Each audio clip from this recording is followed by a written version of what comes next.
Welcome to RCAM. I am your host, Ryan, and thank you for tuning in today. So today we are back at it. It's been a hot minute since I've actually covered stories, but here we are. We are back. So I'm pretty excited, and I wanted to take a hiatus, honestly, just to be a little bit more intentional about what I'm going to talk about. So today we are going to be discussing Netflix's House of Data Exploitation. That's the easiest way to put it. We'll also discuss Joe Rogan claiming that Jesus could come back as AI. Weird. Yeah, kind of strange. And we will also be talking about Frogan, who is a Twitch streamer, famously known for crapping on American soldiers and wishing they had PTSD. We'll talk about some developments with her. And if Wifey comes home early and is feeling up for it, then we will weigh into some of the Candace stuff. Now, I do want to start off the bat and just say that I am going to be kind of changing how I do my content. I want to be very intentional about the show that I produce, and I want to up the quality of the production. And for the most part, I actually think, like, the accolades, picture quality, sound quality, I have. And I want to focus a little bit more on improving the overall quality of the stream, making it a little bit more interactive, and also being better prepared. I've been flying by the kind of seat of my pants for a long time. And I'm not going to say that there aren't going to be days where I have to do that. But there's certainly enough time in the week for me to prepare at least 1 to 2 really solid streams. So that's what I'm going to do. And I'm going to try to script some of this stuff out, write it out, because that just helps me think. Honestly, it helps me better communicate the points that I want to articulate. So I think that will improve the quality overall. So that is something that I aim to do.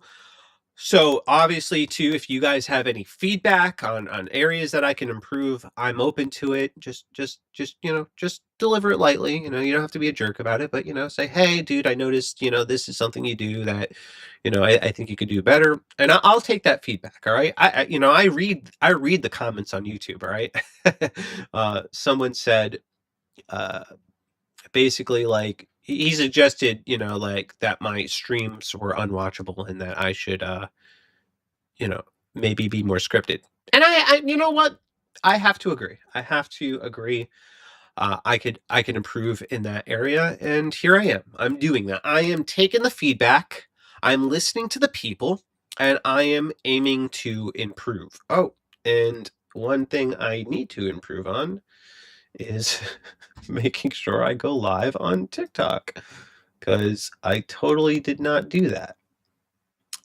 So let's Get that going.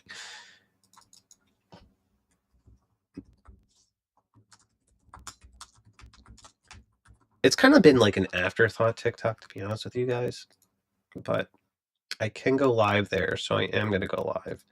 And I kind of look stretched out there. I don't know if I'm particularly fond of that. Let's see. Ugh, looks bad.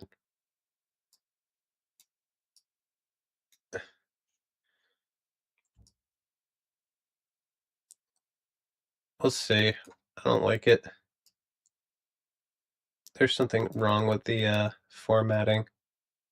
Well, that's a tomorrow problem. Or maybe it's just my computer screen. Maybe that's it. No, it just looks weird. Well, anyway, I'll fix that another time. I'm more concerned about Rumble and the other platforms right now. All right. So we're going to get into this, and we're going to start with our first story.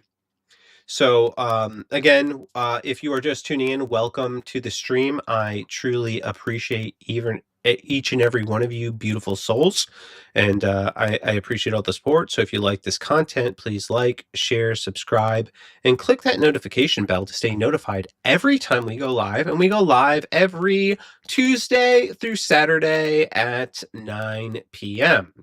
So that's every Tuesday through Saturday at 9 p.m. All right, so we are going to be talking about the Netflix house of data harvesting. So Netflix has a checkered history of being dishonest scumbags. Like, when they boasted about password sharing and, that being something that we would be able to do with our families is password share, which is great because we sure as heck did. But then they walked that back and became the pioneers of anti-password sharing technology.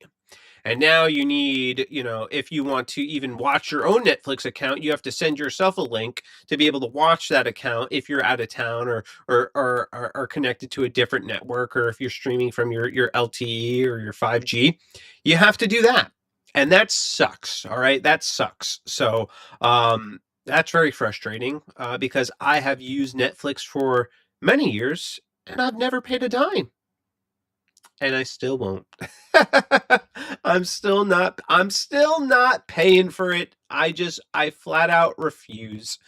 I'm not doing it. I'm not paying Netflix to watch their garbage content. I'm not doing it. I'm not doing it. I reject it. So, it is what it, oh no, I messed up. Hold on a second. Okay, I think I might have fixed it. Dang it. I can't even read. All right. So anyway, I reject it, and I'm not down with that. Okay, I'm flat out not down with it, and it is what it is. So yeah. Now I do think instead of lying, now they are just outright telling us their nefarious plans, and it's in the fine print. And what's been discovered is something called the Netflix house. And if you haven't heard from the Netflix house, well, I'm going to tell you all about it. So the Netflix house bills itself as basically an immersive theme park like experience.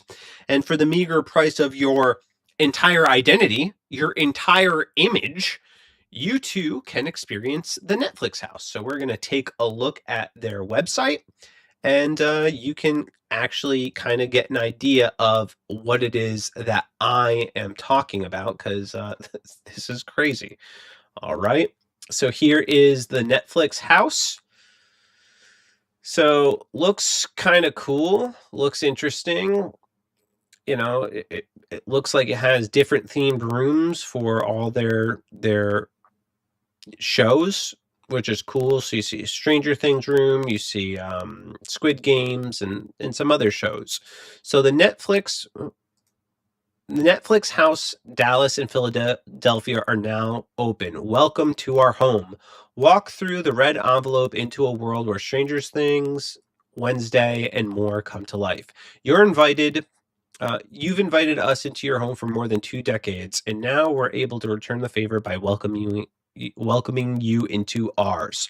Both Netflix House Dallas at Gallery of Dallas and our Philadelphia location at King of Prussia are open for business. For those who would like to plan way ahead, a Las Vegas venue is scheduled to open in 2027.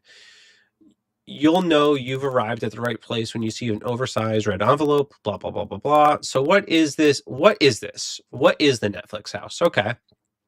So spanning more than 1,000 square feet, Netflix House is a first of its kind permanent year-round home for fans that's free to enter and brings free. It's not free, y'all. It's not free. It comes with a heavy cost.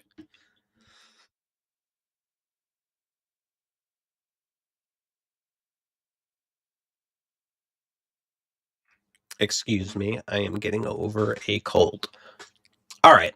So imagine sweating it out in an exhilarating round of red light, green light straight out of the Squid Game. Don't worry, the worst thing that can happen to you is that you spill your drink. And then suddenly you're in Hawkins, rescuing a few friends from the Demogorgon. Starring in your own adventure has made you hungry, but luckily Netflix bites have some delicious dishes inspired by your favorite shows and movies. You can top the day off with a round of mini golf and visit our shop to buy that K-pop Demon Hunters t-shirt you've always wanted. So, yep. So this just seems like this immersive experience. I am genuinely curious how much it costs. So their immersive experience starts at $39. They have VR games like the Stranger Things and Squid Games and Rebel Moon starting at $25. So they have all sorts of stuff available to you. And it seems to me that now, instead of lying, they are, and I'll get to this, they are outright telling us some of their sinister plans, which we will look over the fine print a little bit later, because it is something truly out of a science fiction movie. Like, this is an episode of Black Mirror, or in this case, they took a page from Westworld. So I want to play for you a couple clips. I'm not going to read all this. I'm just going to play it. So this is the creator. Her name is Sidebar with Beck, and she made this video. And, okay, this new new Netflix house gaming studio thing is fucking insane, and they're literally gonna steal your identity. Just hear me out. Allegedly, and also I'm not a lawyer. Giving myself some credibility, I studied criminal justice, sociology, psychology. I got my master's in domestic homeland security, and I went to law school. I failed the bar 3 times. I'm not a good test taker. However, I know a few things about social media and data and all these things kind of combining. Somebody posted this on TikTok, and essentially it says that when you enter Netflix House, you give Netflix the right to use your name, your likeness, and your voice in any use worldwide forever without compensation, right? And immediately I was like, there's just no fucking way that that's real, right? Because that's so scary. It's real, and it's worse than I thought it was. So I took my ass over to netflixhouse.com/terms, and there was all this hoopla. And I don't like what they're doing. Basically, when you go in and you read all the terms, when you walk in there, you're giving them everything. You're giving them your face, your movements, your identity, how you talk, how you walk. You're giving them everything. And you're giving them the right to AI generate you. And you're giving them the right to use all that in their content without compensating you whatsoever.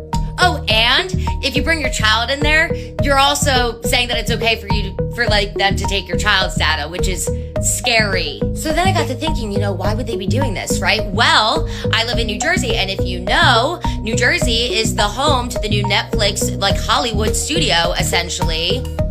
And we know that Warner Brothers, Netflix, merge, we know that there's a lot happening in the entertainment industry. They're gonna need a lot more content to get put out. It's gonna be AI generated. It's gonna be fucking us. You could not catch me dead walking in there. Dead. Because I worked in internet crimes against children and special victims while in law school. And how the heck do I know that you're not gonna go into adult content? Saw that once or twice in a case. I don't like that. One of the reasons I went to law school and why I'm getting into entertainment law, social media law, is literally to protect you guys against this. Again, not a lawyer yet. We're getting there, but I'm just saying I would really look into what you're giving up when walking into certain establishments. That is all. Yeah, I mean, it's very, very sketchy, in my opinion. It's very, very sketchy. She does have another video that I do want to play a follow-up to this, and then we'll get into my commentary on it, because I got a lot to say. Believe it or not, I got a lot to say. If you guys saw my last video about how Netflix House is essentially just like an AI harvesting data center where they'll like literally steal your likeness and then like AI generate you for their new shows, allegedly. You won't be surprised to know that the CEO literally admitted that they're all in on AI in October. All right. If you're new here, just to give myself some credibility, I have an undergraduate degree in criminal justice sociology, minor psychology. I have a master's in domestic homeland security, and I have a law degree. I am not a lawyer. Because I have failed the bar 3 times, but we're going to go right past that. I just am a bad test taker. But anyway, not a lawyer, allegedly anyway. So sources, CNBC. You literally search CNBC, Netflix, all in on AI. This pops up. Beautiful. And I love how it says that it's creeping into the entertainment industry, because I do find this quite creepy. So Netflix says that AI presents this significant opportunity across its platform, including improving its recommendations and ads, which is what we're used to. Targeted ads, the targeted algorithm, whatever. And movies and TV content. Right. And our CEO, of course, little Teddy over here, we're confident AI is going to make us tell our stories better. All right. For a little bit more background, while I was in law school, I worked in a special victims and internet crimes against children unit. I'm going to tell you what I don't like. Back into our little article, we see that Netflix provided recent examples about how in Happy Gilmore 2, they used AI tools to de-age characters. So hear me out, and this is just a hypothesis, an educated guess, one might say. So say I go in here and I give you all the rights to my likeness, and you're able to AI generate me in the back of your TV shows and everything, and do whatever. I have no say, and I get no money from it, but sure. You can age me and make me look younger, so I might see myself in 5 years walking through a movie. Would I even realize it's me? And then, of course, I always take the perspective from the unit that I worked in where, obviously this technology exists where they can age you and de-age you. And I'm just saying that if that gets into the wrong hands, you can only imagine the type of horrible content that gets created. And then you come to think why there's no regulations on it, right? I'm just saying. What I really want everyone to take from this is just keep your likeness to you. It's the last thing we have. Everybody's writing sounds the same. Every email sounds the same. Every commercial sounds the same. There's a script for everything. Be yourself, be real, have a personality, have opinions. It's the one thing that AI can't really have, right? Like we have all these experiences and these things that we love and we have emotion that AI doesn't have. It's trying to learn it.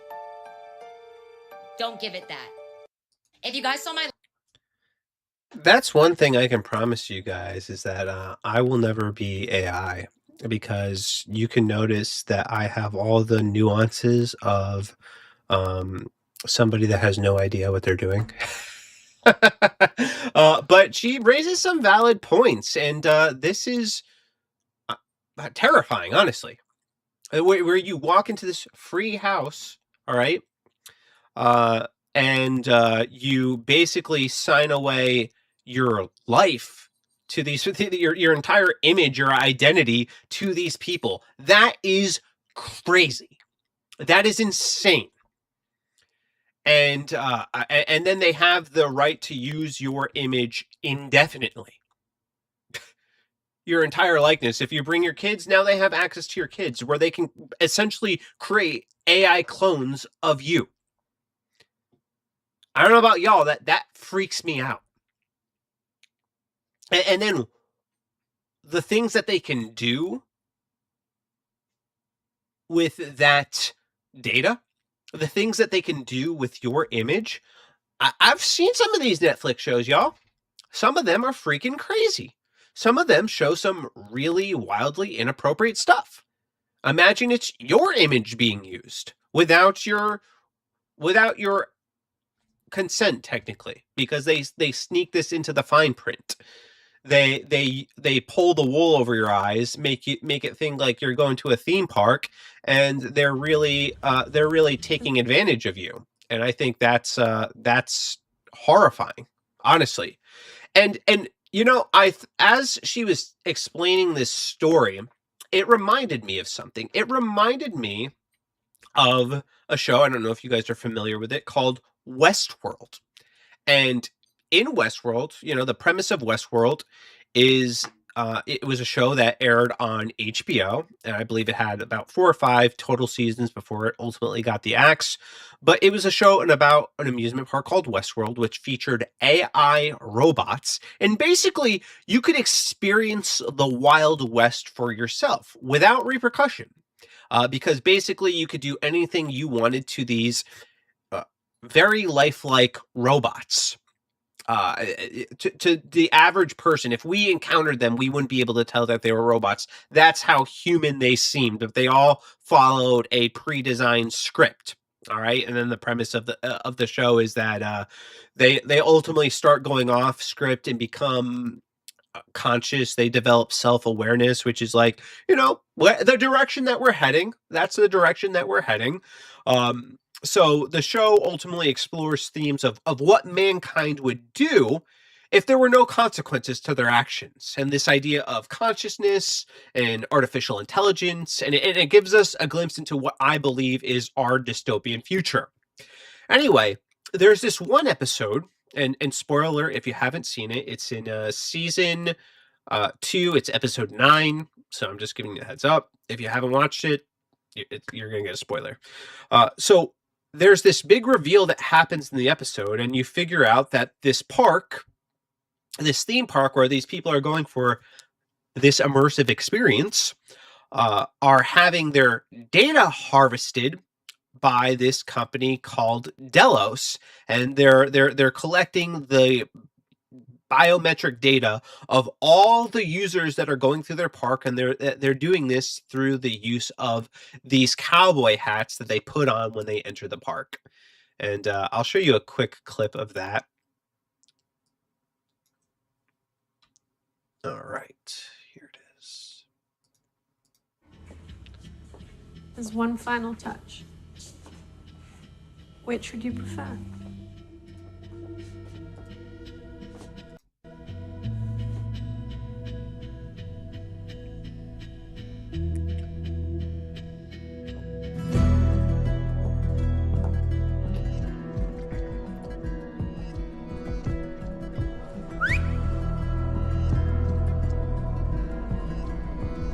So anyway, the hats are symbolic. That's basically it. And they're also quite literally harvesting their data. That's what they're doing with these hats.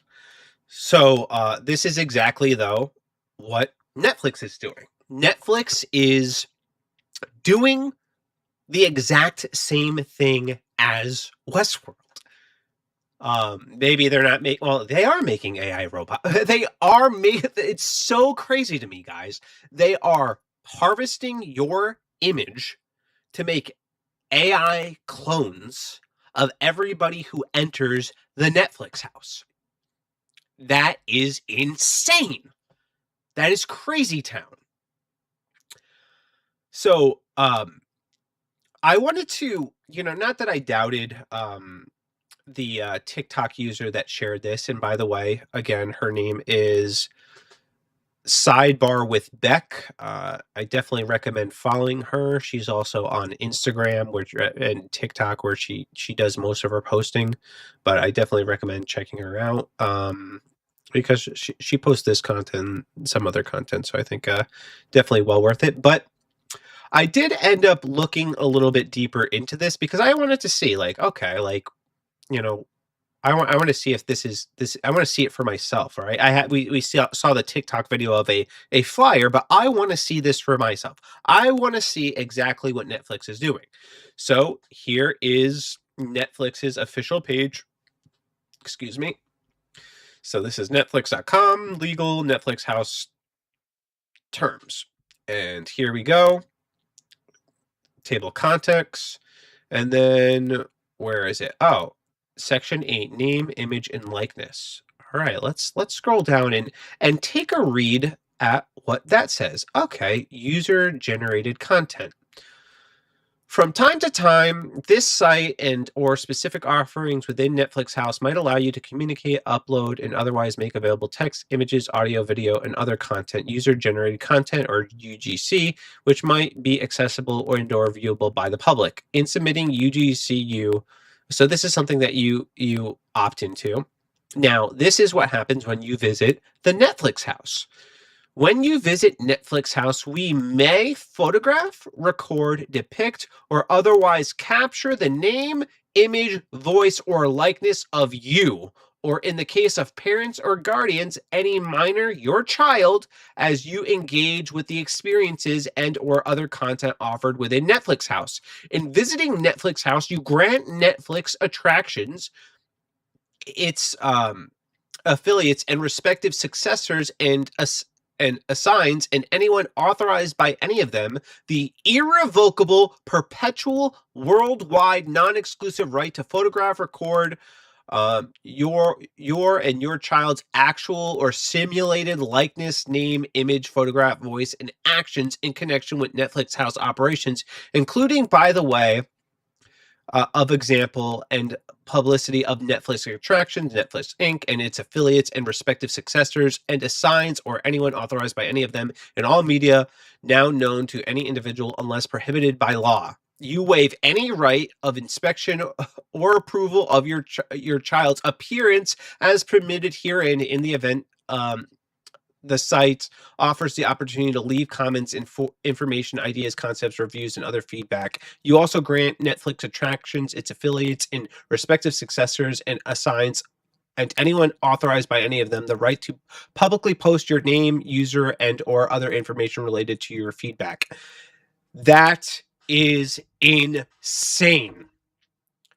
So basically, you are giving Netflix total and complete control to use your image in perpetuity.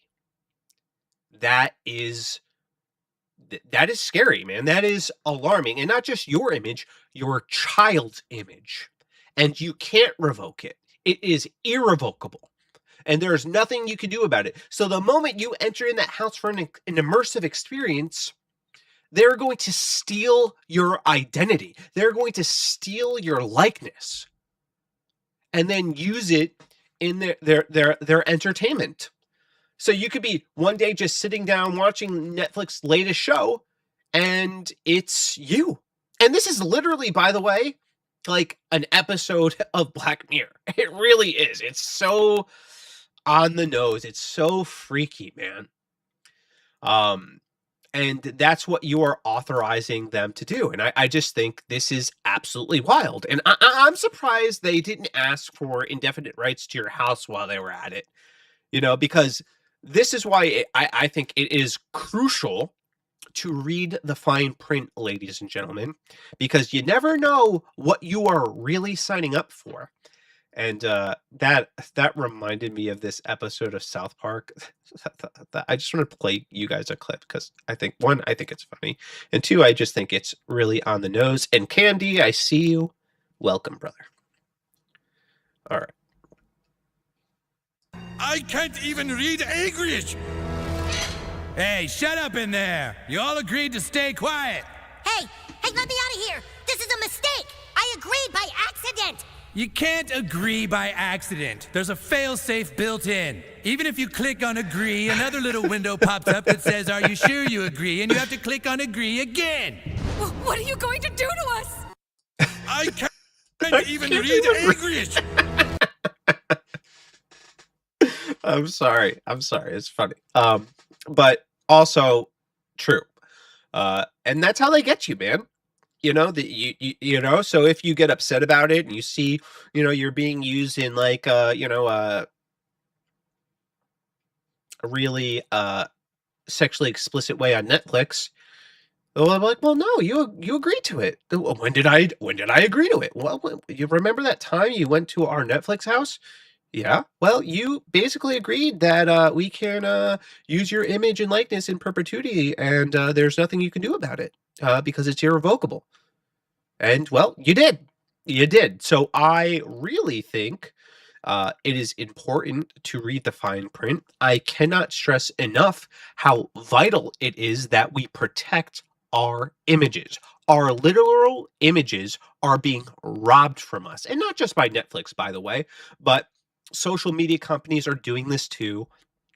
They want to generate AI avatars that use our likeness, and the propensity for bad actors to do evil things with your image is a very real concern. This is part of the reason, by the way, that I don't allow images of my children online. I'm not posting cute little videos of them. I'm not posting their photos of their face. Like sometimes I'll take pictures with their back to the camera, but I don't post photos of their face because that's biometric data, and I don't want people exploiting my children. I don't want people creating deep fakes of my children. And then on top of that too, you also have like these AI scammers that are just getting more sophisticated. They're cloning the voice of your loved ones and then using that to try to exploit you and get you to pay ransoms.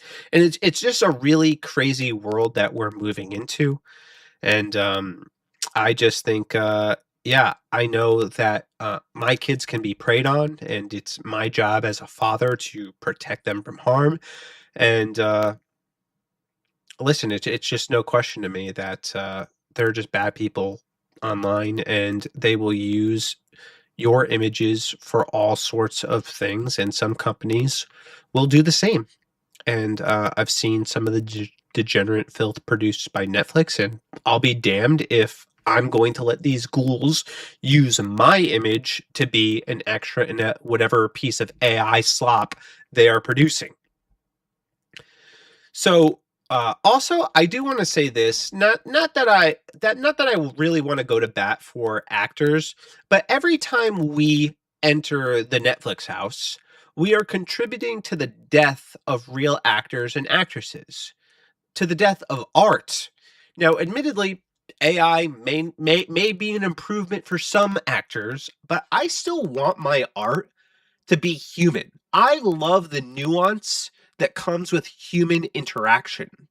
And the more we adopt this, the more we start to rely on AI and AI alone, that's going to start to diminish our very humanity. And this will also empower these mega corporations to take our image and make AI clones. So I do think this is just really dark and really dystopian, and I just wanted you guys to be aware. Oh man.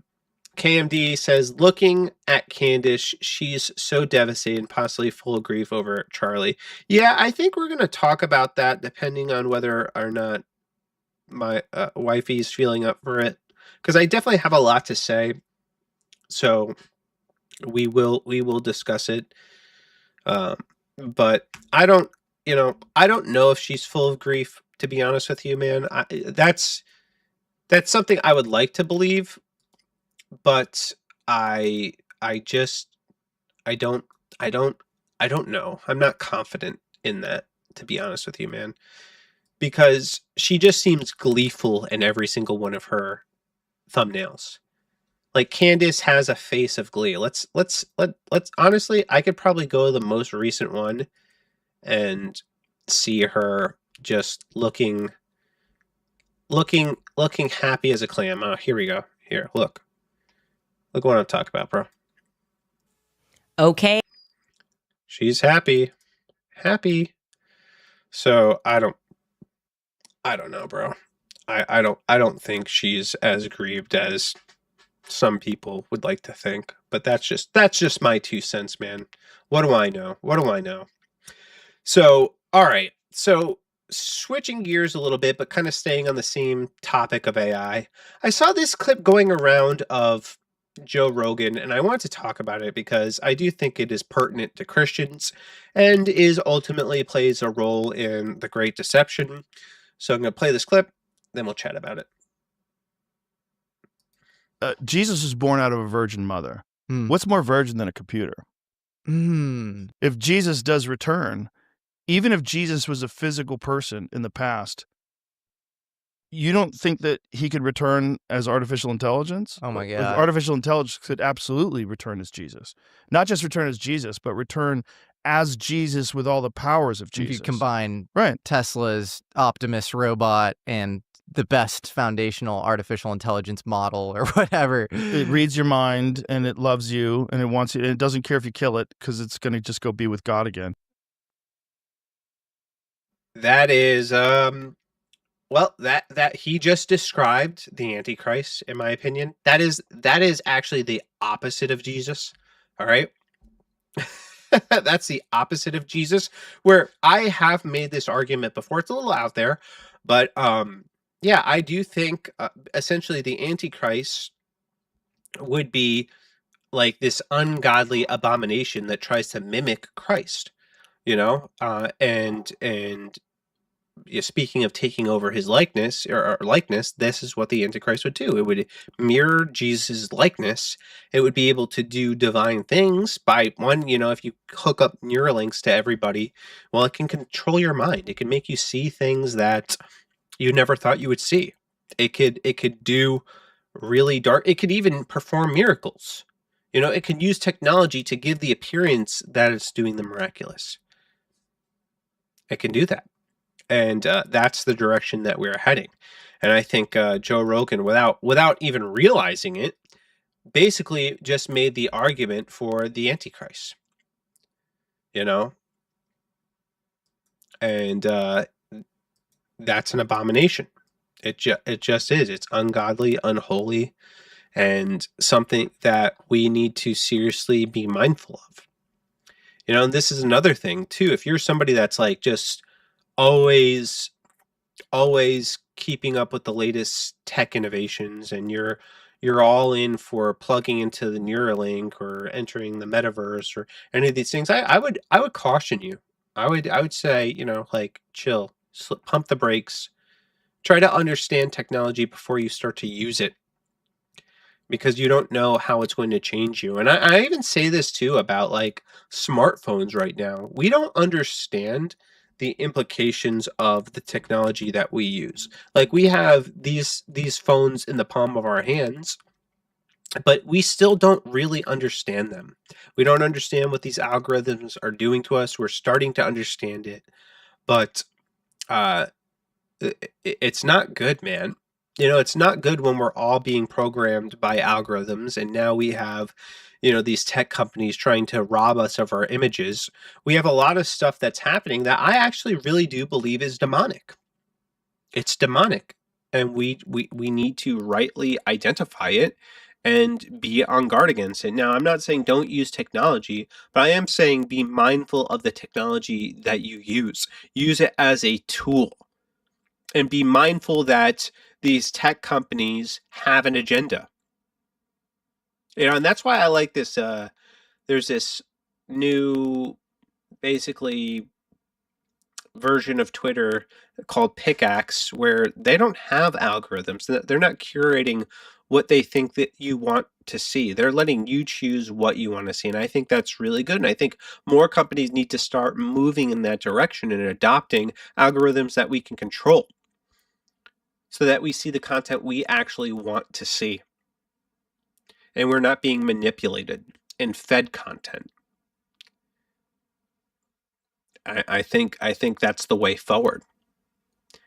So yeah, this whole Joe Rogan AI thing, Jesus AI thing, that's demonic, y'all. It really is demonic. No question in my mind about it. Okay. Next story. Man. So I don't know how many of you guys are familiar with Frogan, but she's a gem. She's a doll. She's a Twitch streamer, and she is really stressed out about her finances. So let's play this stream and give it a watch, and then we'll decide if we should feel bad for her or not. Let me play this in HD if I have it. Video quality 720. All right. In Twitch streaming And Twitch streaming sucks. I fucking hate it. It's been bad for a few months. Yeah, but just have fun with it. Like, if you have fun with it, it doesn't matter. Forget about the money. Just have fun. It's my job, though. I have to focus on the fucking money. I know you do, but that's unfortunately, like, you can't control the money. You can only control the content. You know, like, you can't control how much money people give you. That's not going to be something you can control. You can just control on how much fun you have, and then hopefully the money will come. You know. I guess. No. It's like when honestly, like, you can't control it. People are hurting right now. It's not a great time for anyone to like be giving, discretionary funds. So if you just have fun, like, you're gonna make money. Like, do your fun stuff. I love when I see you. I was just fucking with you, but I really do like when you do like silly stuff. You're really funny at that stuff. Like the Joker thing that we did together, that was hilarious. I'll come back to streaming if you do Joker. Nobody wants you back. Everybody Finish your dude. fucking YouTube video first before you come back to stream. I got yelled at. Whatever. So that's clip number one. Now, the question you're asking is, one, who's Frogan, and why should we care? You shouldn't care, honestly. You shouldn't care at all. But I do want to just give you a little bit of insight into who this woman is, so that you maybe you see that and you feel a little bad for her. You feel bad for this poor streamer that gets paid to sit in front of a camera and just talk. Real hard work. But I want to show you this clip.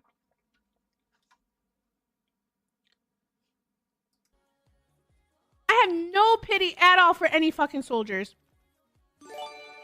Distress, thank you so much. I will never have any fucking pity for any fucking soldiers. U.S. military? Boo fucking who? I hope you get PTSD.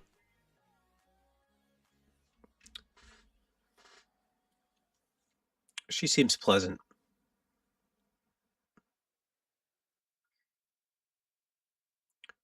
You know?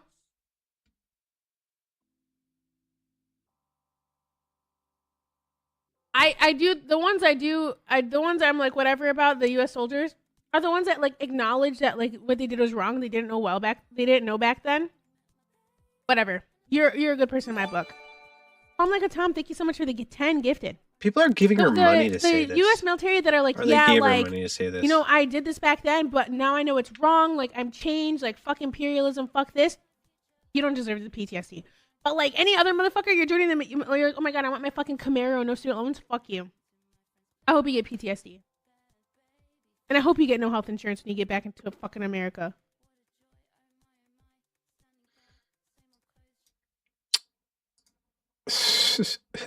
That's so crazy to me. And now she's crying because no one's giving her money anymore. It's really truly hard to feel bad for a person like this. Like, I have no pity at all. And then you find out too that this woman, another streamer commented, I saw folks talking about the price tag for Frogan's nails. So here's an update. Twitch streamer Frogan spends either the following: $135 for a full set of nails and then extensions and removals of the previous gel extensions, and $120 for a full set of gel extensions, only if she comes in with no previous work on. She could possibly spend an additional $20 for a nail art as well. These prices are specifically from her manicurist. Now, yeah, and I here's got her the best nail set bragging of my about life her nails the other day.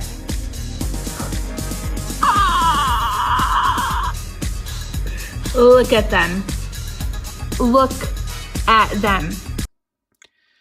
And I can say that those prices check out. And the reason that I know this is because those are the prices my wife pays for getting new gel extensions. And these are, and fellas, maybe this is for you. These are one of those things where it's like, I think it's a little silly to spend that much money to get your nails done. I really do. But this is one of those things that makes women feel alive, and to see my wife just genuinely come alive when she gets her nails done is just something that's worth it to me. So it's just one of those things that I'm just like, yeah, I'm just gonna let it rock. I'll sacrifice in my own life so that she can get her nails done if she wants to get them done. But anyway, that's besides the point. This woman has the audacity to be crying on stream because no one's giving her money.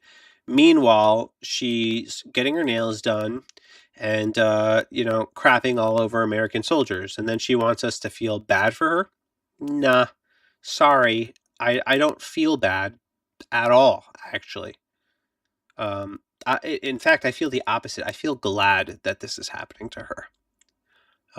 Because you reap what you sow. I saw this video that I thought was pretty funny. This is by Brittany Venti. How am I supposed to make money and pay my rent when I open up Twitter and they're calling me Sabrina Carpet Bomb? It's so hard to watch these videos when they're calling me Hijaba the Hutt. You look like the Pot of Greed Yu-Gi-Oh card. See, this is what I'm talking about. Do you guys know how expensive it is to put on a full face of makeup for you guys every day? I can't pay my rent. How much were your nails? They're so pretty. Oh, thank you. They were $150. Literally demonetized because I wish for veterans to have PTSD for killing brown children. Caleb wants to financial audit you. He said he will donate $20,000 to charity to dying Palestinian children. Tell him to keep his cracker money. Can you do something entertaining and enable clips on your channel so we can promote you? Mods, we have an Islamophobe in the chat. Stop begging for money. I'm not begging for money. If you want me to stop, then why don't you donate? That's funny. I honestly don't know why women want to dress themselves up with makeup and stuff. I feel it's really self-defeating and devaluing, let alone it's very self-boasting. I think I'm fine with a little bit of makeup. I think like makeup becomes a problem when it totally alters your appearance, where you look like a different person. Like my wife, she wears very light makeup. She just wears like makeup on her eyes, I think, is really it.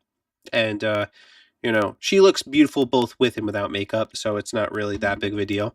So I just think, like, what are you doing? But I have seen those videos of women that cake on makeup, and when you see them without makeup, it's horrifying. And I actually think that's lying. That is lying. I also think like not disclosing if you've gotten plastic surgery is also lying. Like those are things that women need to be upfront with the people that they are dating. Like imagine you meet like a 10 and you're in love and you get married and you're really excited and you've been married a couple years now and you start to have kids and then you have kids and then suddenly your wife gives birth to your first baby and his nose is gigantic and you can't figure it out. You start thinking maybe she's having an affair or something like that, but no, then you come to realize, oh no, she actually got like a nose job and she had this crazy large nose.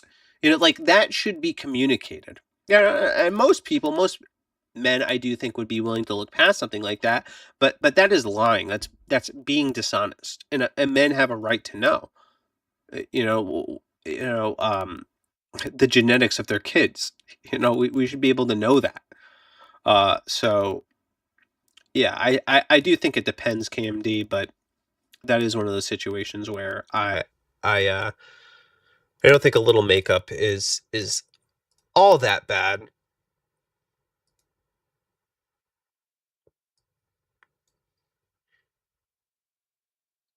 So speaking of good women, I wanted to play this video. This has been on the docket for quite a bit of time, and I'm just getting to it now.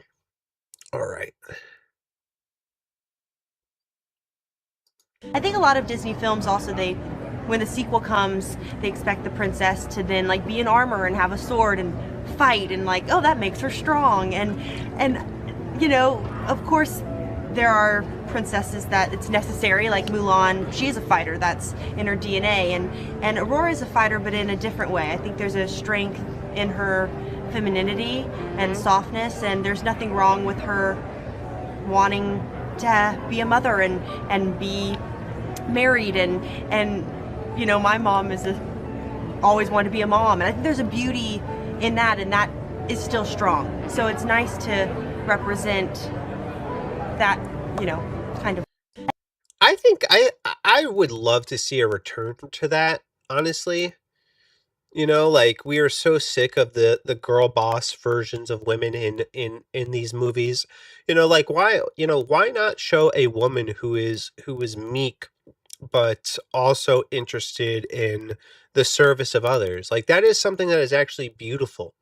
It's an attractive thing when a woman commits herself to her family and to her you know, her children. You know, that's a beautiful thing. And that's something that's largely lost in modern television, is you have all these women that are actually acting a lot like men. And that's not attractive. It just isn't. So it'd be nice to see a return to that in some of these you know, new Disney movies, or new movies in general. Is just to see a woman that has a calm and meek spirit about her. And I you know, I think there is strength in that. There is strength in going against the grain, and going against the grain is actually embracing biblical womanhood. That's what it means to go against the grain in modern cultures, because everybody's doing this whole girl boss stick, and it's just, it's tired. It's tired and lame, and we're sick of it, man. We are absolutely sick of it. All right, this is another thing. Like, this is from a couple weeks ago, but I wanted to comment on it because I just think, why? Why is my only question with this video. So apparently Target promised a gift bag for the first 100 people who showed up to this certain location, and people waited out in the freezing cold for 5 hours for this gift bag. Hundreds of customers braved sub-zero temperatures to queue for 5 hours outside Target, only to find the reward utterly insulting. To secure one of the first 100 limited edition swag bags, shoppers lined up in the freezing wind before dawn, with temperatures plunging to -10 degrees Celsius. Target staff arrived early to manage the crowd, handing out hot chocolate and promising queuers that the contents would be worth every penny. The event even implemented a numbered queue system to ensure fairness, leading many customers to believe they were in for a substantial perk. But when the store opened at 6 a.m. and shoppers entered to claim their bags, the contents sparked outrage. While the packaging looked fancy, the actual contents enraged many who had waited. It's just shiny. A few packets of drink mix, a deck of Uno cards, and a lip gloss that looked like it was pulled from clearance shelves or picked up off the floor. Numerous participants stated this fell far short of the generous rewards hinted at by the company. Netizens questioned, is this a Black Friday gift pack or just clearing out inventory? Customers waited 5 hours in sub-zero temperatures for this. Target has yet to issue an official response to the controversy. However, the incident has sparked widespread discussion on social media, with many declaring, this is the last time I'll queue for Black Friday. I'm honestly shocked people still go out for Black Friday. You know, it used to be a thing. It used to be an event, but with, you know, the rise of Amazon, that's just a thing of the past, man. It just is. It's just a thing of the past. So I do think it's ridiculous, honestly, just to wait for a gift bag. You know, like there's no way you're catching me outside at 5 a.m. waiting for a gift bag, okay? Not to say that there hasn't been things that I've waited outside at 5 a.m. for, because I've definitely done that. But I was also in my early 20s, but Anyway, that's neither here nor there. I'm not waiting outside for a bag, okay? A shiny bag. That just seems silly. Seems very silly to me. Okay. We got a couple more things on the docket. So, for those of you who did tune in from the beginning, I do just want to give you guys a friendly reminder that I am going to change the way I do things on this show. I am going to focus more on pop culture, entertainment, film, television, news that's maybe not necessarily political. Like, I liked commenting on the Netflix House thing. I thought that was very interesting. Maybe some AI related stuff. But I am going to start moving away from politics because it's exhausting. Honestly, it's exhausting. I'm tired of politics. I'm tired of everything being political. And honestly, I'm just disenchanted with the whole thing. And honestly, I wish I had some deep insight, but I really don't at this point. I really don't have anything to add. You know, there might be topics I talk about that just because I'm passionate about certain topics, but I'm not talking about it for the sake of politics. I'm talking about it because it's true. You know, like, I will talk about abortion. I will talk about the LGBTQ plus. I will talk about immigration at times, because those are things that directly impact our lives. You know, crime directly impacts my family, but I think, like, politics as a whole, I'm going to start kind of moving away from.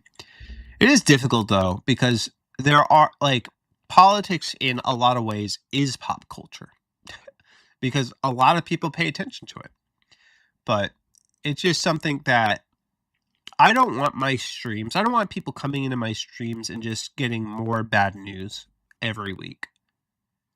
And that's usually what politics is bad news. You're getting bad news. And that's the opposite of what I want to do. I want these streams to be a source of encouragement for people that are coming in. I want these streams to be a place where, you know, Christ is boldly declared.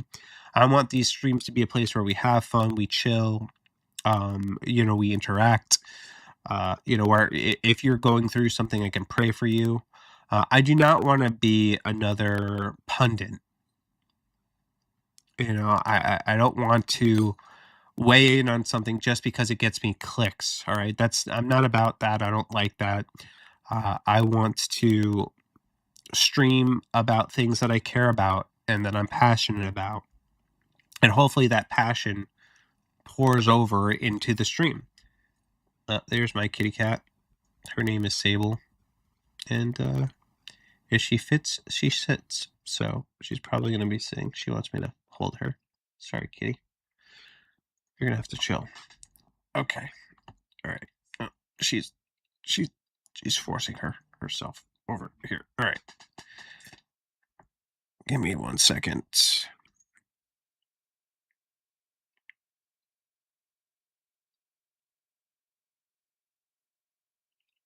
Okay, give me 1 second. I gotta go get Wifey.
All right.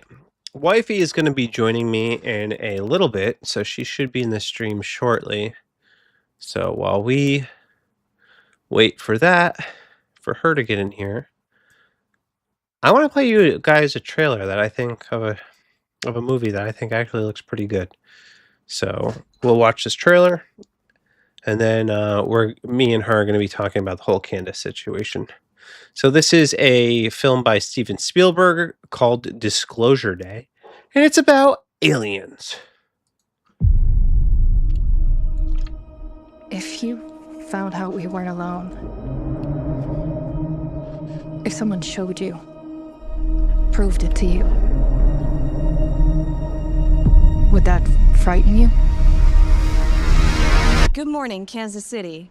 Let's take a look at today. Today is today's.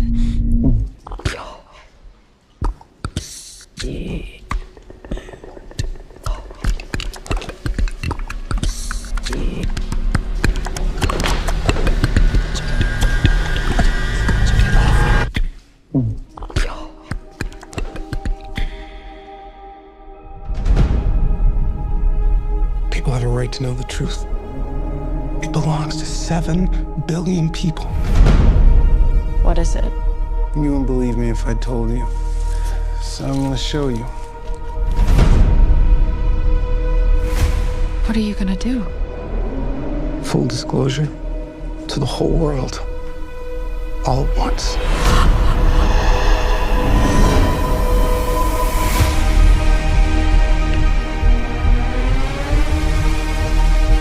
People keep wondering. Encountering the unknown. They're coming! They're coming! They are starved for the truth. Do you think there could be others? Why would he make such a vast universe? Yet save it only for us?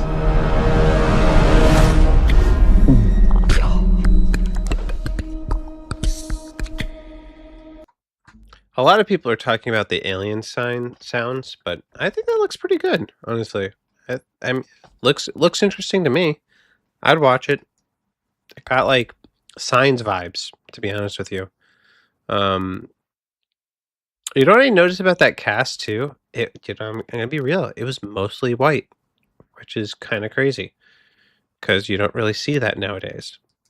Like, I don't feel like there was a diversity hire, right? I actually just feel like they were casting for the best actor and actress, and I think that's cool. So that's a win. That's a win in my book. All right. Let's see. What else do we have here on the docket? Talked about that. Let's see. I guess we'll just play one more trailer. We got the trailer for the second part of Stranger Things, and I think it looks pretty good. Pretty good. Honestly, this whole show has been very good. We failed. We never stood a chance. This is not over. Not by a long shot.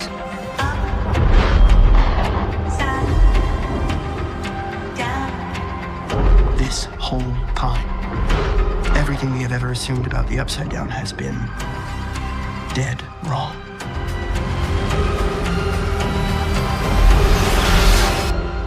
Mother of God.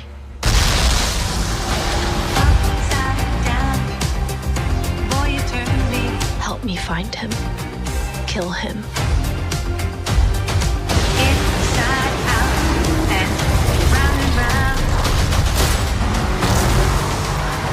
Showtime!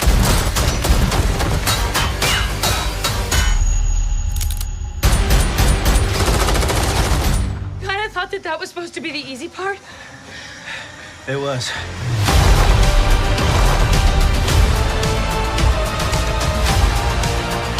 I don't know what's on the other side of any of this. And if we want to stand a chance of surviving, we need to be a team.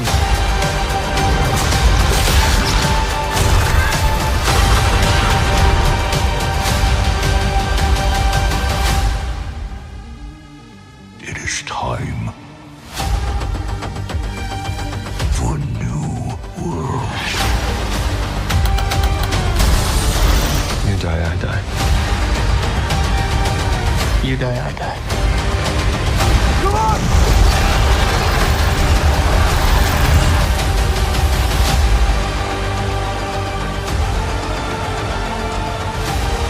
Looks good, man. I'm stoked. I'm stoked. I'm happy too that they're gonna finally explain things in the Upside Down. Like, I think we need answers, and it's been teased that we'll actually get a lot of the answers for what's going on in there. So I think that's pretty cool. It seems like they're actually going to use, I forget, Eleven's sister, I guess technically, in this. I do think they're going to use her for cannon fodder, though. That's what I think. I think they're just going to bring her back to kill her off.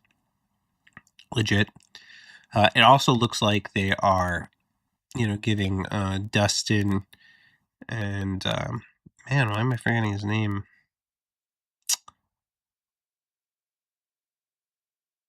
I don't remember his name, but the older guy, a redemption arc because they were butting heads.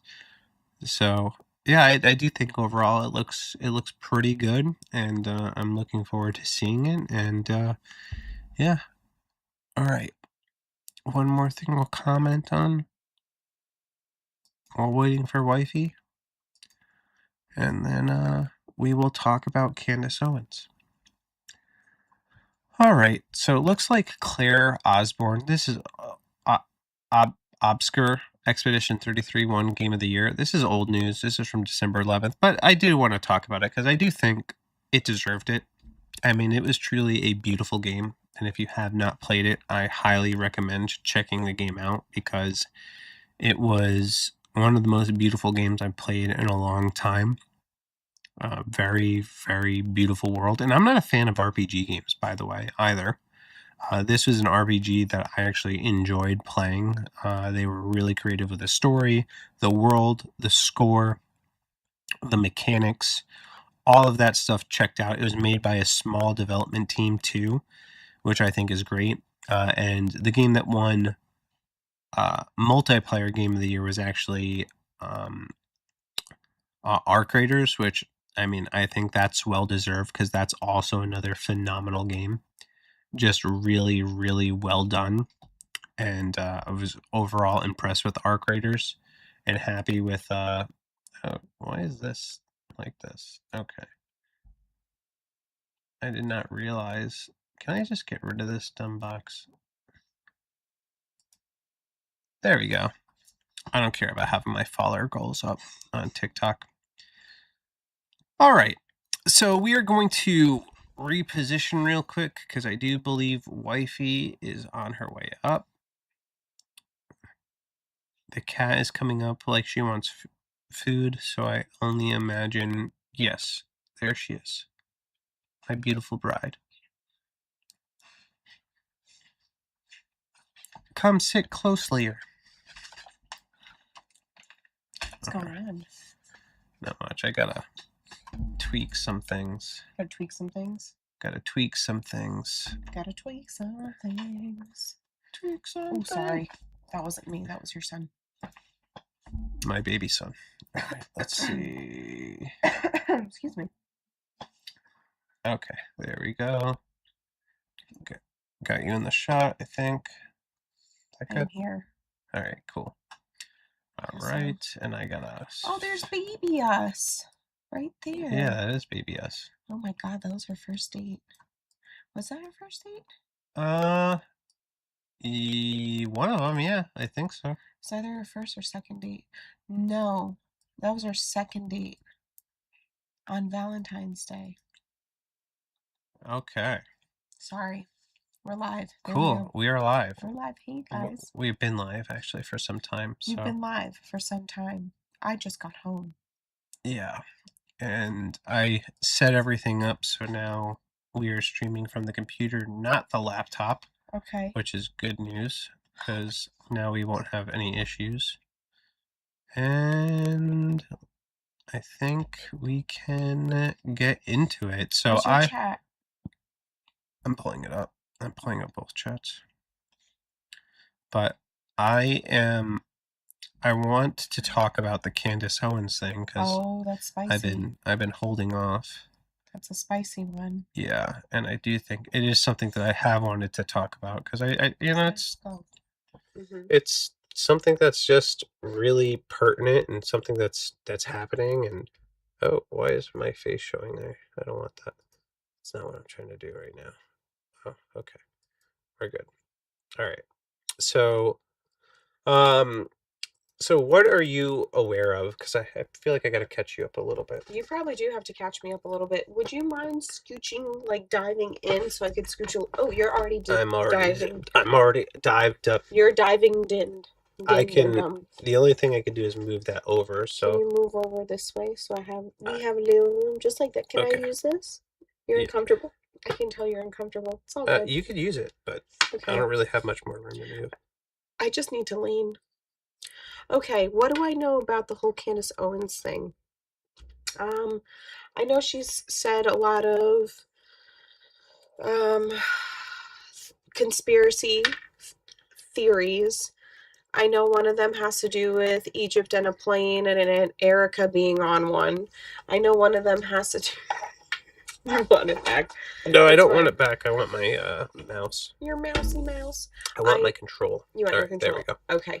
I know that she insinuated, I don't know if she necessarily claimed, but I know she insinuated that Turning Point, the security team, and possibly even Erica Kirk was in on the murder of Charlie Kirk.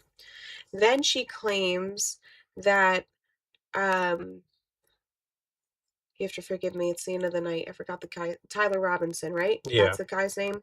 She doesn't think that he was able to make the shot, that it didn't really happen, that it was someone else, that it could have been like the Jews, or it could have been... I mean, I obviously, don't even know, the government. The Jews are behind everything. Which, by the way, I didn't appreciate her poking fun at with her opening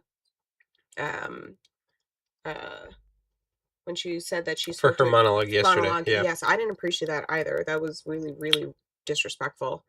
That's actually, I don't believe in really culture appropriation, but the definition of it, from my understanding, is making fun of a culture, and that right there is cultural appropriation. I wouldn't say that's cultural appropriation. Like, cultural appropriation, from what I understand, is adopting something from another culture and acting like it's yours, like you invented it. That's the definition. That's what That's what believe, you think, or that is? That's what I believe it is. Okay. At least that's the context that it's used in most times. But that's fair enough. Anyway, I don't know too much, so go ahead. This week was a big week for developments concerning Candace Owens and Turning Point USA. So she has been for now 3 months making these wild claims about Turning Point USA and people involved with them. And finally, we have Erica Kirk, who kind of combated some of these claims, doing some public interviews recently. And Turning Point was set to actually, on the 15th, do a live stream, which they invited Candace Owens to start debunking some of the claims. In their studio or her live streaming? In their studio. In their studio. So she refused to go to their studio. Right. Said she couldn't do it. Her husband had some sort of engagement, so she wanted to do it live from her computer. Doesn't she have like a bunch of nannies and stuff? Her studio, yeah, she does. So that it was just like a cop out answer to, in my opinion. Like she just didn't want to go, because if she really wanted to be there, she would be there, and she wasn't. So that tells me everything I need to know. So they end up deciding that they're going to do this meeting without her. Then Erica starts doing a media tour to promote Charlie's book. She got a lot of crap about that too, by the way. But Charlie Cook's book has been set to come out at this time anyway. Oh, yeah. So, like, what kind of wife would not promote the last piece of work her husband wrote? Yeah.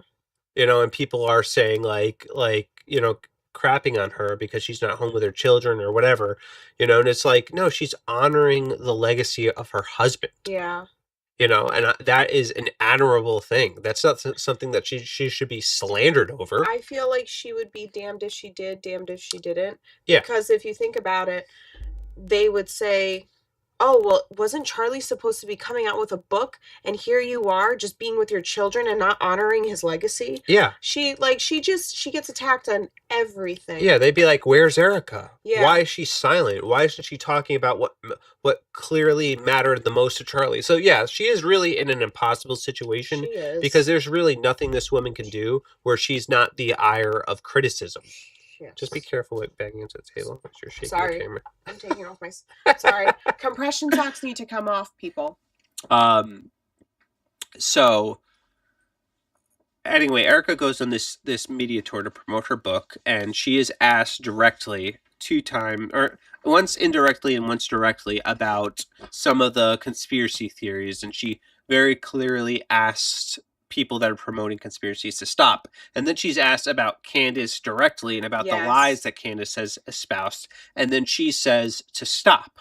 Right. She just wants her to stop, which is what Candace, by the way, said she would do if Erica asked her to. Yeah. And Candace didn't stop. She continued to peddle all these nonsensical claims.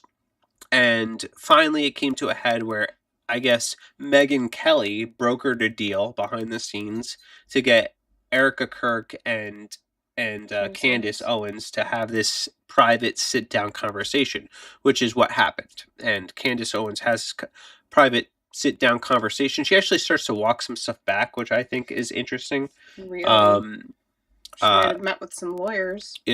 So yeah, I do think that's ultimately what did happen. But she is still continuing to espouse some conspiracies. But I do think I wanted to play this clip from Piers Morgan because I thought he did a really good job taking her to task. Okay. So we'll watch that. I'll give you the headphones. Thank you, kind sir. I just gotta adjust some stuff with my scenes. It's interesting because I do remember her saying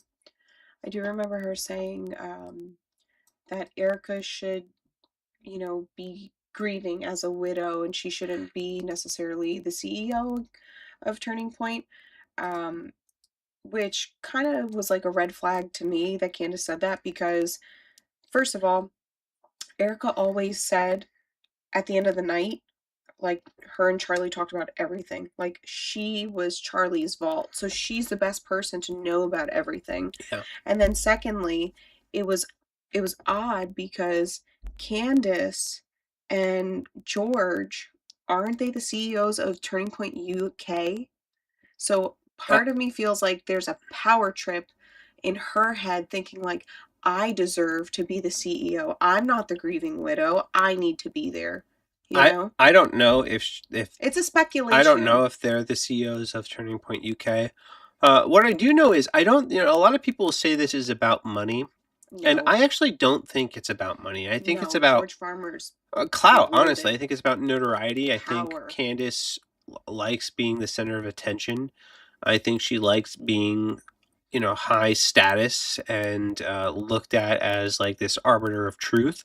I think she likes that, and that's really what she's doing this for. Is strictly power, not because she sincerely cares about the truth, but because she cares about the currency of attention. All right, let's play this clip. The reason I told the Alex Jones story is he did incredibly well out of Sandy Hook with his investigations.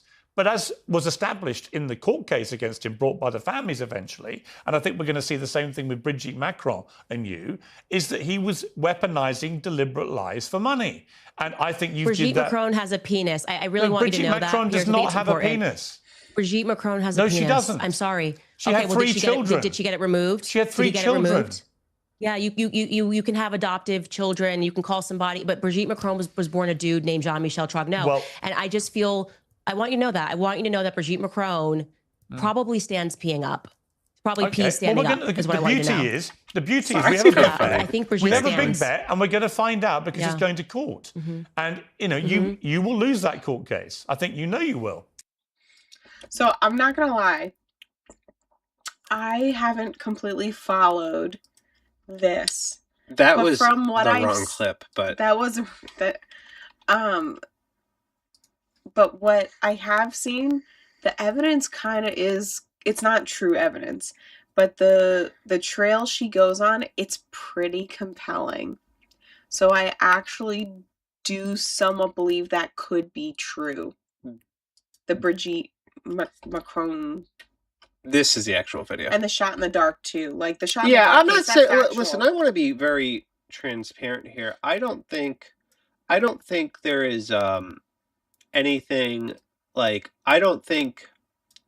Hold on a second. I don't have any issues with some of the stuff that Candace has done. I don't think everything she's done is bad at all. I think she's done a lot of good work. With her investigation to Black Lives Matter. I think her stuff with Justin Baldoni was good. I think her stuff with the shot in the dark, the vaccines. I thought all this is good. Great, yeah. So like when she's focused on the right things, and actually the truth. Yeah, she does some incredible work. But now she's kind of gone down this conspiracy rabbit hole and I don't think it's her best work. And I think Pierce actually does a really good job taking her to task in this interview. Why would he say that? So Why was he so involved as somebody who's fighting a 97,000 front war? Candace, I want to get to the reality of what you're actually saying. So when you say that somebody at Turning Point USA, Charlie's company, was complicit in his murder, who? Who was? I believe that there were multiple people at Turning Point who are, as I have said many times, my exact words are, they are engaged in a cover-up of what happened to Charlie on that day. No, but who was involved in his murder? I didn't say that they murdered Charlie. You said that people at Turning Point were complicit in his murder. No, my exact sentence that I said was that there were people at Turning Point who are engaged in a cover-up. No, you didn't. I believe that thoroughly. Candace, you didn't say that. You said literally. I did say that on my entire show. You said there were people at Turning Point complicit in his murder. Okay. That's what you said. When you and I were discussing, that's why I said, let's go back. I was applying the logic of a conspiracy to JFK. I said, okay, JFK, you have people that are complicit. Of course, if you apply that logic, if there is a conspiracy, there's going to be multiple people that are going to be complicit by the time, in order for a large stage murder to happen. You specifically said, you didn't say complicit in a cover-up. You said complicit in the murder. Because I said, who at Turning Point was involved in his murder? And let me clarify for you. Okay, you can keep saying what I said or you can listen to what I am saying. Okay. When I was using the analogy of JFK and we were connecting it, I was basically pushing back on you because you were suggesting that, all of these people being involved would be crazy. So I was applying the analogy of what happened to JFK. Well, you actually, if you go back and listen, I don't know. Suggesting that a I conspiracy. said you don't know either. Well, You're floating theories. when we started talking about the JFK perfectly thing, listen, let me make it clear. Piers, I really think you're not holding on to your thoughts Candace, here correctly. let me spell out my thought very clearly. When we started talking about JFK, the implication that you were making was that it was crazy to suggest that multiple people could have been involved at different levels. Candace. I was then connecting the dots and saying that in order for the JFK assassination to happen, there had to have been tons of people that were complicit, I understand. right? I heard what you said. Maybe you're the person who takes the cameras down. Maybe you're the person that told him to drive that day. Maybe you're LBJ. So they're not all complicit in the murder, but they're all at different varying stages involved in the cover-up, right? So that's what a grand conspiracy actually is. And I do believe, so you don't have to go back and we don't have to go through it. I'm telling you what I think about Turning Point. You know, I am very known for being honest about what I believe. You're not, I'm not exactly a person that you got to pull teeth on. Sure. I believe that there are people at Turning Point who are engaged in covering up what happened on that day. But were any of them engaged in the planning of the murder of Charlie Kirk? I wouldn't know how it was planned. Absolutely, I can't make that. I cannot confidently make that statement. I can say confidently that I know they're engaged in the cover-up because I've been investigating what happened on that day and what transpired thereafter. I've been clear. I've named those people on my show. I've said they are engaged in a cover-up, and I've listed the lies. So you don't have to try to make something out of what I didn't say. I tell you what I think. It's already controversial. We don't need to get more controversial, okay? Do I think someone at Turning Point pulled the trigger? No. Obviously, I don't think someone at Turning Point pulled the trigger. We don't even know who did pull the trigger. So how can I say that they're... Did anybody at Turning Point, in your opinion, know that Charlie Kirk was going to be murdered? There is specifically 2 people at Turning Point USA, and I have communicated that information to Erica and Justin Strife, that I would not be surprised if they had foreknowledge of Charlie Kirk being assassinated. But do you have any evidence? I'm not going to name... I am not going to name those people, okay, because it's not right for me to name those people until I know for a fact that they did. Did you give the names did you give the names to Erica? Yes. So I absolutely did. You gave the names to Erica of 2 employees, current employees at Turning Point, who you believe were involved in the preparation for the murder of Charlie Kirk. Is that what you're saying? I told them that if I were in your shoes, these would be 2 employees that I would look further into. That's And what evidence do you have that they had any prior knowledge of the murder? Because I don't have concrete evidence is the reason why I'm not naming them. So I've been So you've got responsible. no evidence, I'm not saying, but you're telling the widow that these 2 people may have been involved in the murder. But you see the problem. Well, what the evidence for it is people that there is not concrete evidence. It's like you're trying to get me to say something that I never said and then asking me to defend. That's the That's the problem. Yes. That's the problem, is that you don't have concrete evidence, Candace. We'll listen to this last second. I won't blow your eardrums out again. Thank you. No, I'm asking what evidence you've got. Let's actually go to, you're asking me privately, did I communicate to them that I think you should look further? That's called an investigation, Piers. Okay, yeah, no. She's making a speculation without any evidence, and now she's backpedaling. Yeah, she is seriously backpedaling there. She was put up against the wall there. And she is, I do think she is kind of crashing out right now. A little bit. Yeah. Because I think he made her look really bad there. I mean, that was probably one of the worst moments I've seen for her. And she did not handle that well because she doesn't have concrete evidence. So she's telling That's a serious claim to make. Yeah, she's telling Erica that these 2 individuals that work for Turning Point may have something to do with Charlie's murder, may have had foreknowledge. Yeah. And she doesn't have anything concrete. What are you doing? Why are you looking into that? Why are you trying to ruin people's lives? Yeah, what are you? Nothing. Why? That's very evil. Actually, it's satanic, man. You know, and this is why, like, she's losing the plot. And I am now noticing a shift in the narrative where a lot more people are coming out against her. Yeah. So we had Matt Walsh over the weekend explicitly ask Candace Owens to stop. And he did a really good job kind of unpacking some of these conspiracies. And I was really impressed with how thorough he was. Yeah. But yeah, she's just missing the mark. It's really sad because part of me wonders if this is her way of grieving, like, because she's done so much investigation in different types of genres, that now she feels like she needs to investigate this and she can't make peace with the reality that everything is a rabbit hole and she has to jump down it. You know what I mean? And that's her way of dealing with someone she cared about dying. Oh. We'll play that back in a second. But Yeah. I disagree with that. You do? Yeah, honestly. KMD actually made that same point. Yeah. And I disagree with that because of the way that she is acting. Well, So- she could be prideful. Like, that's part of her personality, you know? She's very smart. So she's beautiful, she's intelligent, she has a lot of money, she has a lot of power. So, you know, what comes with that? Pride. And a lot of people do look at her as someone who goes forth and tells the truth.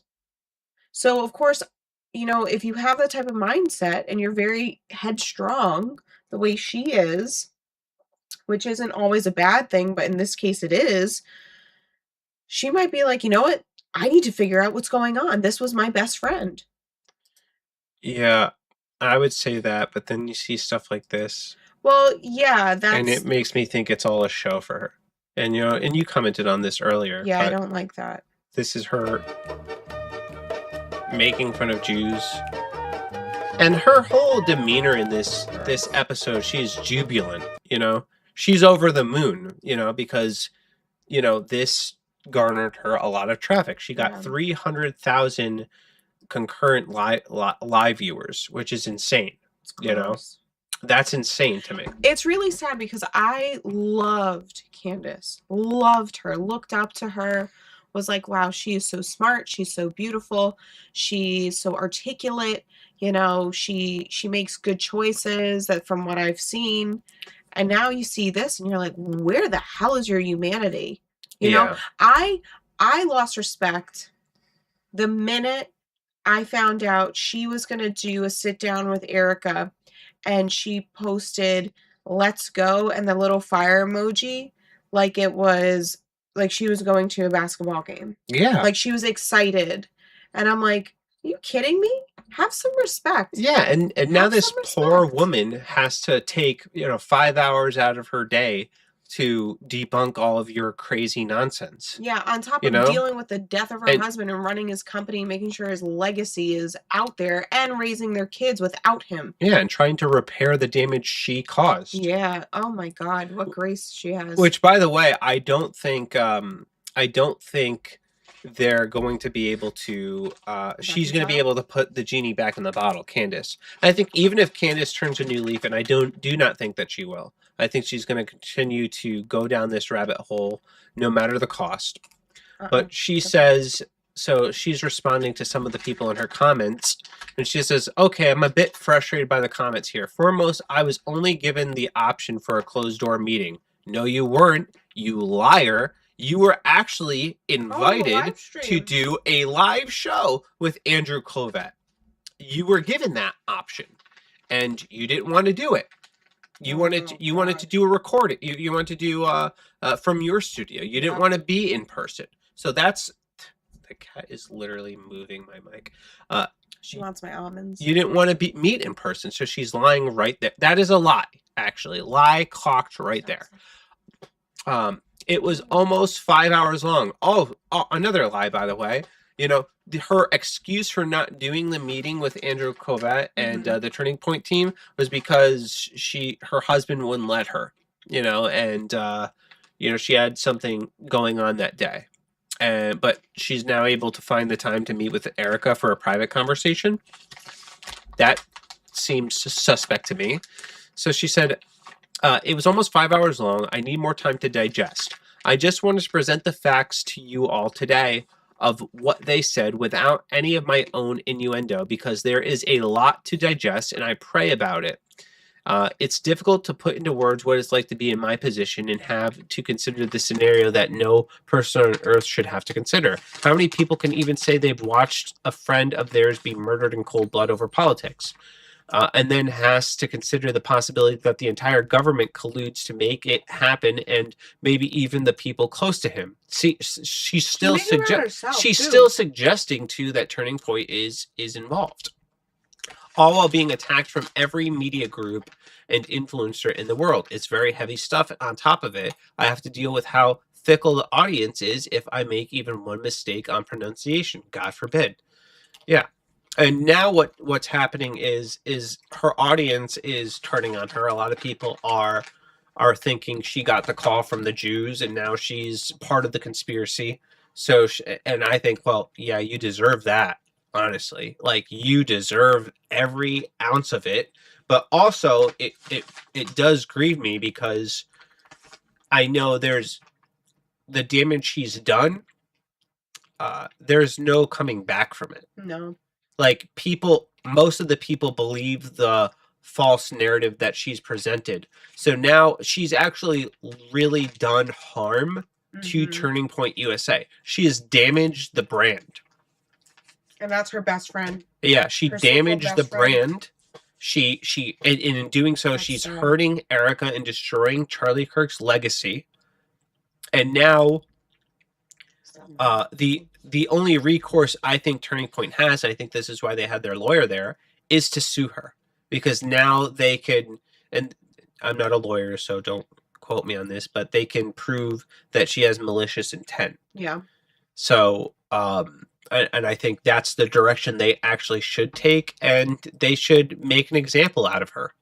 They really should. They should sue her, and then that should shut down people, for the most part, running with wild conspiracies, because it's crazy. Now, I'm not saying like you can't have any speculation. Like, if she has like some solid evidence, okay, show us the evidence. Like, and if be she has a text message, hey guys, and we did find out one of the things is she had mentioned text that were being shared that said they killed Charlie Kirk, and she was sharing it like or texts were sent basically suggesting Charlie saying that they were going to kill him, and those texts are real.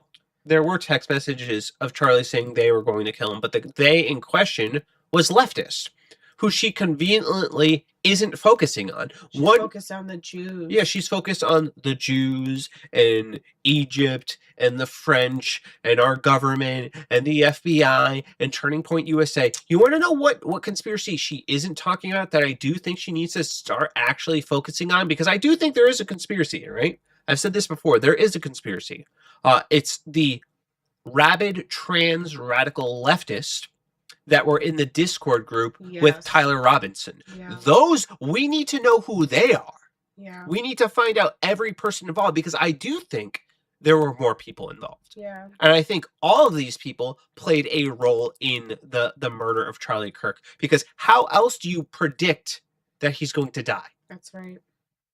And there were ominous posts on Twitter predicting that something bad was going to happen to Charlie Kirk on September 10th. And they were all talking weird.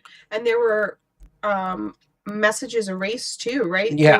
There were time gaps. Yeah. So that's enough evidence to show there that something weird is going on. But as far as I'm aware, she's not going after these people. She's not showing the same tenacity with that thread than she is with Turning Point. She is showing more effort to destroy Turning Point than she is trying to find the radicals that were part of this Discord server.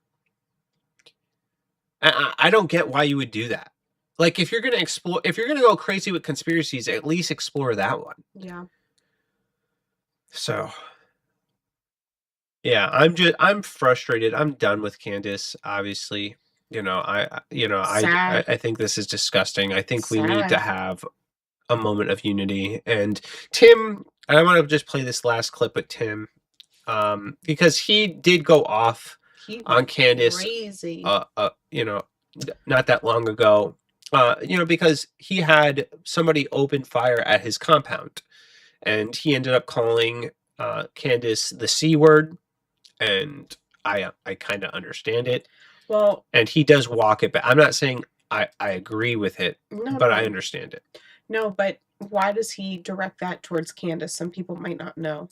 because she was suggesting and implicating that his brother was, I guess, trying to cover something up. I'll explain it in this clip. Okay. Bit of a subject change. Sorry to derail, but it's wrong for me to be angry at my dad, though he's not alive anymore. Why are you angry? Yeah, I think it really depends, but I don't think. I think you have to forgive him regardless. Yeah. But I think sometimes, like, like, let's say my dad was not a good guy and then he suddenly died, I would be angry a little bit, like, why couldn't you have been a good man? Or, like, like, that's very human. That's very normal. It is. It's a normal reaction. Anger's a normal reaction. Yeah. So, but I do think ultimately you do have to forgive him, for your own sake, brother. Because that's not something, that's anger and hatred, and I'm not saying you hate your dad or anything like that, but it's something that does corrode your heart. It leaves the door open for the devil to work in you, And it robs you of your peace, Yeah. and you don't need that, man. Mm-mm. You just be in that. I don't know if your dad was like a good guy, a bad guy, or he just made you angry with something. You just be better than he was and take it as a lesson. You know what I mean? He was just not involved with me or my family. He wasn't abusive, that I'm aware of, but rather he wasn't really a dad. Yeah, dude, that's hard. And like, I'll be real with you, man. I didn't really have a solid relationship with my dad until I was like 18 years old, and there was a huge void in my heart because of it. And like, I'm fortunate that I was able to repair that and mend that. But if I hadn't, I do think the next best thing was to try to make peace with the man that he was, and try to move on from that. Because, like, it's very easy for us to get mad at our parents for their shortcomings, but now having kids of our own, you understand things a little bit more. I'm not saying that's an excuse for it, but you get it.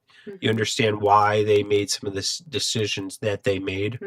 And, I say do your best to try to understand that, and try to find it in your heart to forgive him, because ultimately that's how we be the hands and feet of Jesus. And I do think too, there's places and studies and different things that you could do to kind of work through some of that process. It is much more difficult to reconcile, though, those emotions with somebody that you can't speak with to physically. Yeah. He never did anything with me or taught me anything. I feel like all the stories of my mom saying how he treated her poorly just makes me not respect him.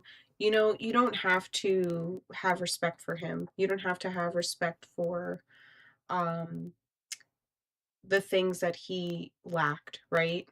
But Christ, as a Christian, you do have to still have love in your heart towards him, because Christ said that while we were still sinners, meaning while we were dead, while we were just lost, Christ still died for us. He still gave up his life.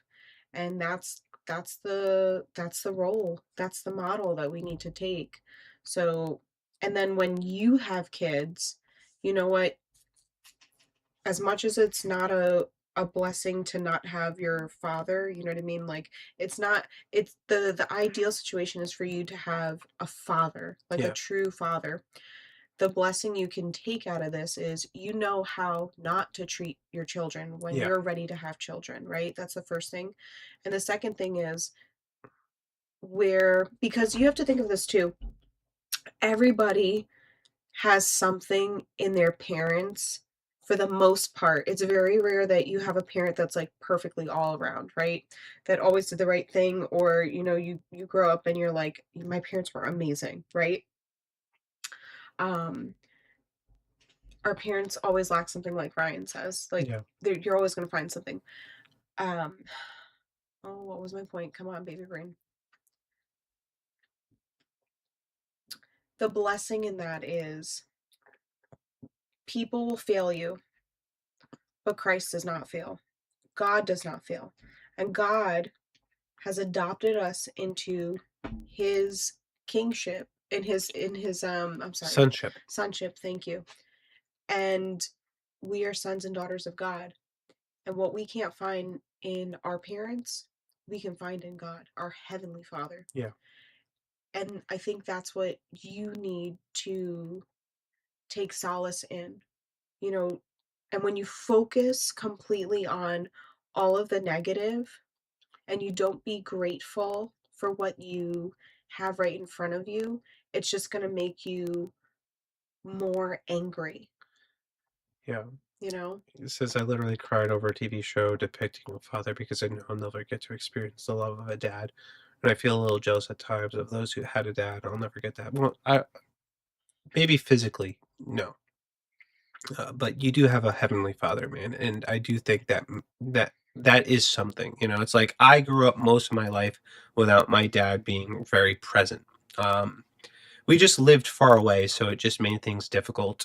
And I had to learn how to be a man mostly myself, all right? Mostly by myself, because I was raised primarily by my mother.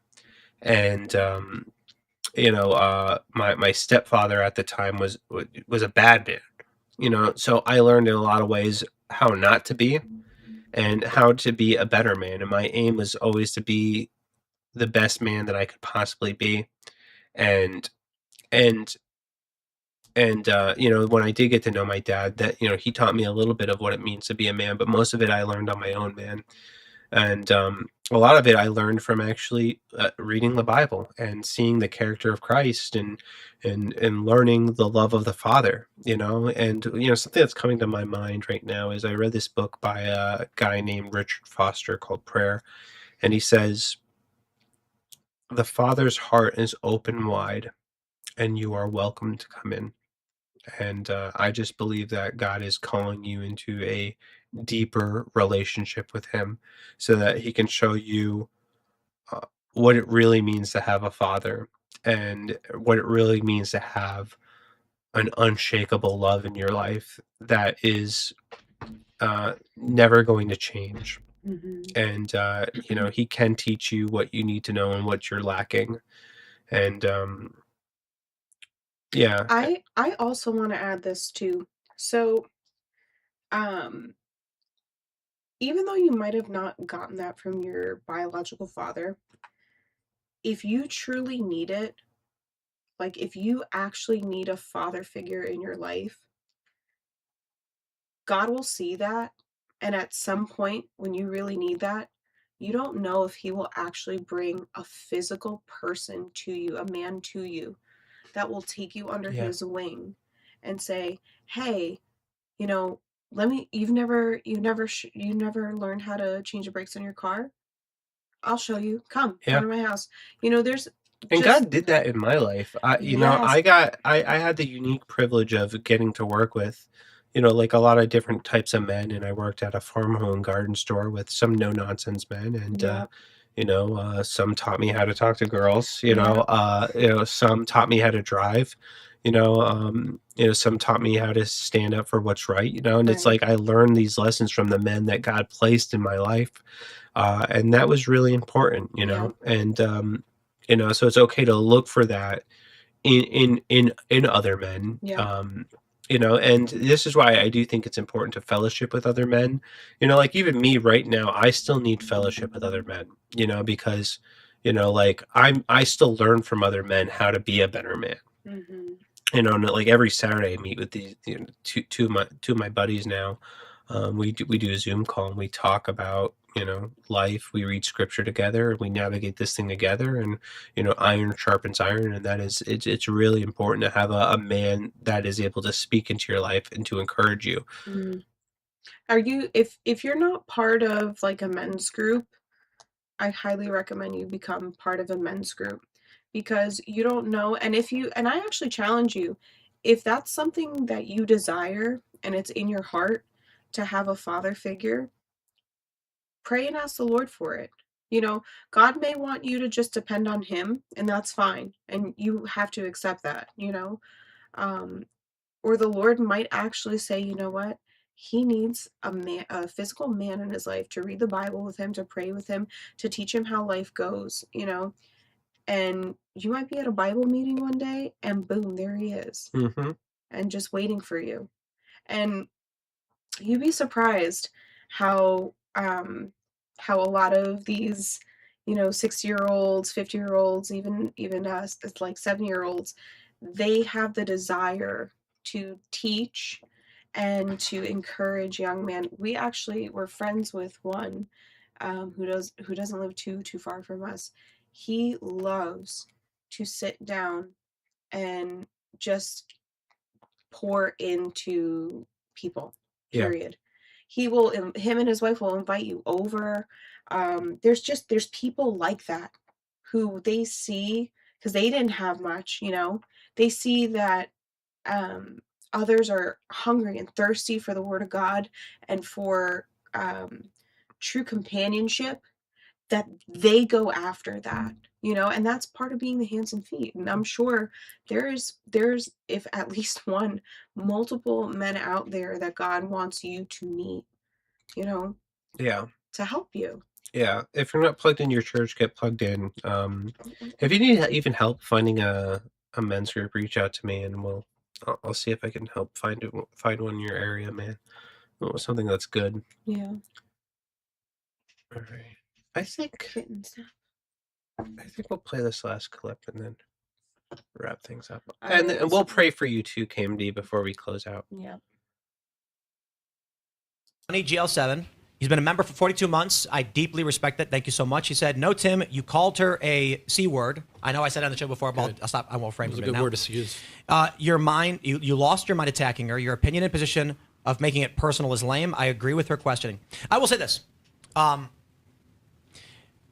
Apparently on her show, she said she went a little too far in telling people to pull their donations from Turning Point USA, and I'll respect it. If she's gonna pull things back, that is a respectable thing to do. I think she chased after the views and the money and all of those things, and I will admit to being in a heightened state of tension due to a shooting at my property, of which let me just say this before I get to the meat and potatoes. She accused my brother of trying to kill me. Okay. That being said, I do apologize for calling her a degenerate cunt. That is unbecoming of a gentleman. Whether or not I am mad with Candace Owens and she has said disparaging things of me, it was unbecoming, and I accept that, and I do apologize. If we are going to have a more articulate and better reasoned world, I should not be getting heated like that and losing it. That being said, I think it's fair to point out that after dealing with this shooting on my property, very agitated, and it was compounded by Candace received the brunt of my ire when she said, quote, "The shooting that Tim Pool survived in December of 2022 was committed by his brother, and it resulted in a bunch of people posting my brother's photo, claiming that my brother broke into my house and was getting shot at by security, none of which was true, never happened. The real story was that we had a burglary at one of our other properties, and a staff member fired at one of the guys who broke in, and they fled." So I was very angry, but I am willing to admit that I was wrong and I should have kept my cool. Again, we are talking about the need for unity. We are talking about how we need to bring things back to a world that Charlie was working towards. Yeah. And I'm fairly certain that if I had an outburst like that and Charlie were around, he'd have called me and said, "Tim, you need to calm down. You need to say you're sorry." Wow. Yeah. So hold on. So first of all, that's very big of him. Yeah, it is very big. He is, because the truth of the matter is, she deserved to get ripped a new one, because she went after his family and actually made a claim that was not true. Yeah. And that there's evidence that it's not true. Why did she even do that? They were in this pissing match together, and she was upset over his outburst, and she just makes stuff up. I don't know why she does what she does. That's crazy. Clout, views. And is he even a Christian? He's not a Christian, but he does believe in God. But he's acting more Christ-like than she is. Yeah, I agree. I do agree that we do need to be united, but the thing, my realization is that we're not going to unite around politics. No, we're not. we're not going to find unity there. We will and can find unity in Christ and Christ alone. Yep. And that needs to be at the forefront of our minds. That needs to be the mission. Preaching and advancing the gospel. That's what Charlie actually ultimately cared about the most. Yep. And I think that's the only way that we will find unity, because you can't unite with people, one, who hate your guts. You can't unite with people who don't share your same values. You can't unite with people that would, at the drop of a hat, turn on you. You can't do that. But you can unite with other Christians, and we are called to and commanded to. And it's one of the last things Jesus prayed for before he made his ascent to the cross. Right. Father, I pray that they are one as we are one. And that is my prayer, that we do unite in Jesus Christ, and that we try to find what we can agree about in order to advance the gospel to the uttermost bounds of the earth. Mm-hmm. All right. Do you have anything else you want to add? No, I pretty much agree with everything you said. All right, KMD, I don't know if you're still there, bro, but we're going to pray anyway, man, and just lift you up and lift up this situation. All right. Father, we come to you today in the mighty name of Jesus, and I just lift KMD up to you, God. I just pray, Father, that he has an encounter with you, God, that helps him reconcile this void that he has in his heart, specifically with his father, God. I pray, Father, that you give him the strength to forgive his father, God, for all of his shortcomings, and that KMD can find true fathership in you, God. That you can fill in that void in his heart, God. That you can be the father that he never had, God. And that you can bring alongside of him men that are going to encourage him, God. Men that are going to show him how to be a man. To impart that fatherly wisdom to him, God. And I just pray, Father, that you bring people to him that are just going to lift him up, God. That as iron sharpens iron, they will sharpen one another, God. So I just pray for KMD, God. I pray for your spirit upon him. I pray that he has an encounter with you, God. I pray that he searches the scriptures diligently, God. He finds you. So, Father, have your way in his life. I thank you for him, God. And I pray this all in Jesus' name. Amen. Amen. Amen. All right. Hey, KMD, man. Feel free to reach out to me if you need anything, bro. And for everybody watching, thank you guys for tuning in. I appreciate it. Again, I will be switching gears a little bit with the direction of the streams. We'll be moving away from politics. Not to say that I'll never comment on it, but I will be focusing more on pop culture, entertainment, gaming, all that fun stuff. And yeah, we'll be back tomorrow. I hope you have a very blessed day, and thank you to my lovely co-host for joining me. And Thank you for having me. yes, thank you for being here. Thank you for tolerating me. And I hope you guys have a blessed night. Deuces. See ya.